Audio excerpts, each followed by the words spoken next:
Sandman, patented in the USA, Europe, and China, is considered the world's first cloud-based data analytics software for optimization of the Foundry green sand system with focus on improving process efficiency accuracy by predictive analytics and collaterally reduce casting defects, and optimizing additives like bentonite, coal dust, fresh silica sand by variable dose by need prescriptive analytics.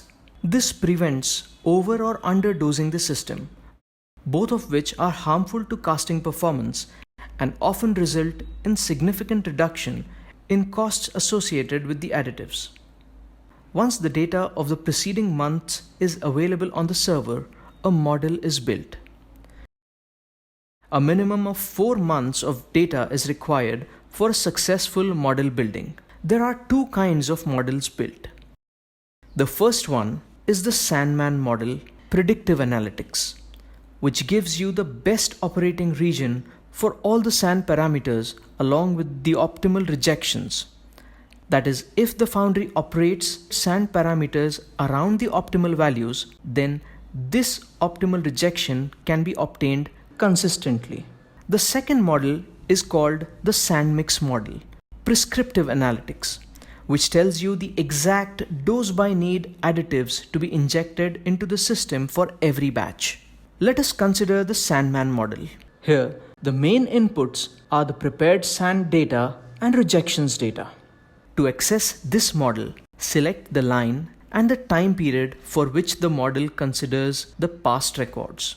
You can build a model for any individual component or build a model taking all the components combined. Thus, a model is built for each individual component and for each defect. Also, a model could be built for all the components put together and for each defect. What do you now need to do after a model is built? Each day, once the data has been prepared and uploaded, go to the high influence section. By default, the last uploaded value is listed.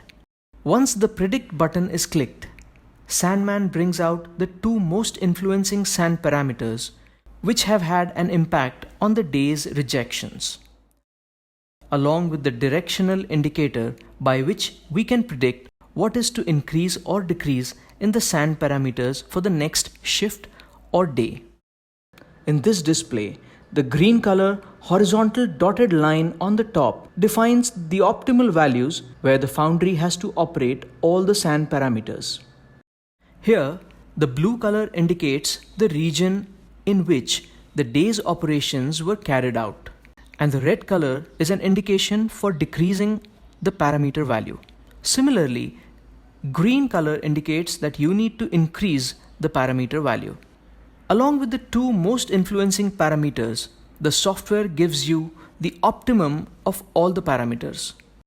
Thus, after you've built the Sandman model, you know the optimum region under which you need to operate each parameter to control casting rejections. Once the model is built, the software also shows the low and high of each parameter which the model has seen during the model period.